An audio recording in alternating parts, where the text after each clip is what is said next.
हरे कृष्ण। पाप मोचनी एकादशी महत्तम। चैत्र मास के कृष्ण पक्ष की एकादशी।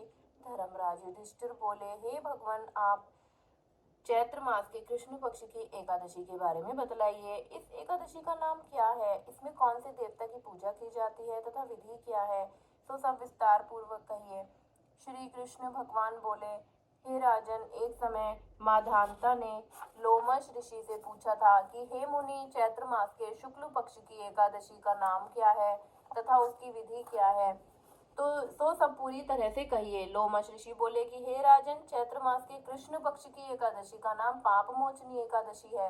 उसके व्रत के प्रभाव से मनुष्यों के अनेक पाप नष्ट हो जाते हैं। इसकी कथा इस प्रकार है।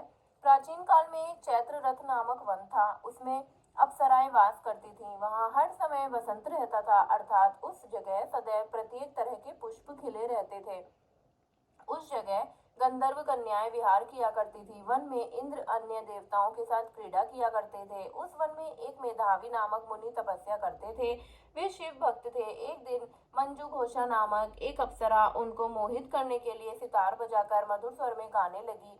उस समय शिव के शत्रु अनंग कामदेव भी शिव भक्त मेधावी मुनि को जीतने के लिए तैयार हुए। कामदेव ने उसे सुंदर अप्सरा के भ्रू का धनुष बनाया, कटाक्ष को उनकी प्रत्यंचा डोरी बनाई, उसके नेत्रों को उस मंजू घोषा अप्सरा का सेनापति बनाया। इस तरह कामदेव अपने शत्रु भक्त को जीतने को तैयार हुआ। उस समय मेधावी मुनि की युवा तथा हष्ट पुष्ट थे। उन्होंने यज्ञोपवीत तथा दंड धारण कर रखा था।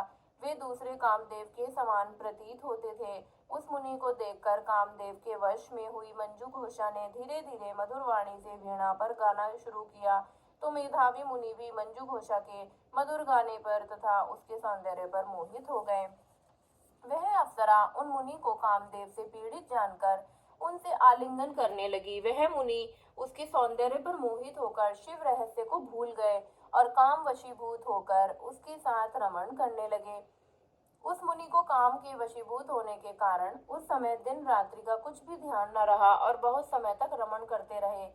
तदुपरांत मंजू घोषा उस मुनि से बोली कि हे मुनि, अब मुझे बहुत समय हो गया है, अतः स्वर्ग जाने की आज्ञा दीजिए। उस अप्सरा के ऐसे वचन को सुनकर मुनि बोले, हे सुंदरी, तू तो आज इसी संध्या को आई है, अभी प्रातःकाल तक ठहरो। मुनि के ऐसे वचनों को सुनकर अप्सरा उनके साथ रमण करने लगी और बहुत समय बिता दिया। फिर उसने मुनि से कहा कि हे देव, अब आप मुझे स्वर्ग जाने की आज्ञा दीजिए। मुनि बोले, अभी तो कुछ भी समय नहीं हुआ है, अभी कुछ देर और ठहरो। इस पर वह अप्सरा बोली कि हे मुनि, आपकी रात्रि तो बहुत लंबी है। अब आप सोचिए कि मुझे आपके पास आए कितना समय हो गया। उस अप्सरा के वचनों को सुनकर मुनि को ज्ञान प्राप्त हुआ और वह समय का विचार करने लगे। जब रमण करने से उसका प्रमाण 57 साल 7 माह और 3 दिन ज्ञात हुआ, तो वह उस अप्सरा को काल का रूप समझने लगे। वह अत्यंत क्रोधित हुए और उस तप नाश करने वाली अप्सरा की तरफ देखने लगे।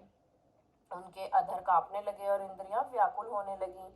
तब मुनि उस अप्सरा से बोले कि रे दुष्टे, ते मेरे तप को नष्ट करने वाली, तू अब मेरे श्राप से पिशाचनी हो जा।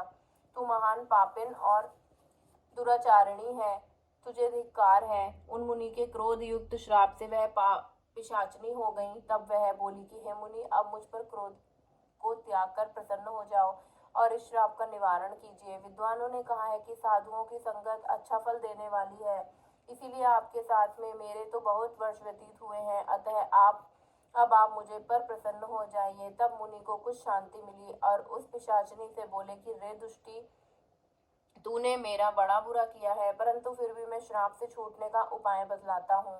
चैत्र मास के कृष्ण पक्ष की जो एकादशी है, उसका नाम पाप मोचनी है। उस एकादशी का व्रत करने से तू पिशाचनी की देह से छूट जाएगी। इस प्रकार मुनि ने उसको समस्त विधि बतला दी और अपने पापों के प्रायश्चित के लिए अपने पिता च्यवन ऋषि के पास गए। च्यवन ऋषि अपने पुत्र मेधावी को देखकर बोले कि रे पुत्र, ये तूने क्या किया, तेरे समस्त तप नष्ट हो गए हैं। मेधावी बोले, हे पिताजी, मैंने बहुत बड़ा पाप किया है और आप उससे छूटने का उपाय बतलाइए। च्यवन ऋषि बोले कि हे तात, तुम चैत्र मास के कृष्ण पक्ष की पाप मोचनी नाम की एकादशी की विधि तथा भक्ति पूर्वक व्रत करो, इससे तुम्हारे समस्त पाप नष्ट हो जाएंगे। पिता के वचनों को सुनकर मेधावी ऋषि ने पाप मोचनी एकादशी का विधि पूर्वक उपवास किया। उसके प्रभाव से उनके समस्त पाप नष्ट हो गए।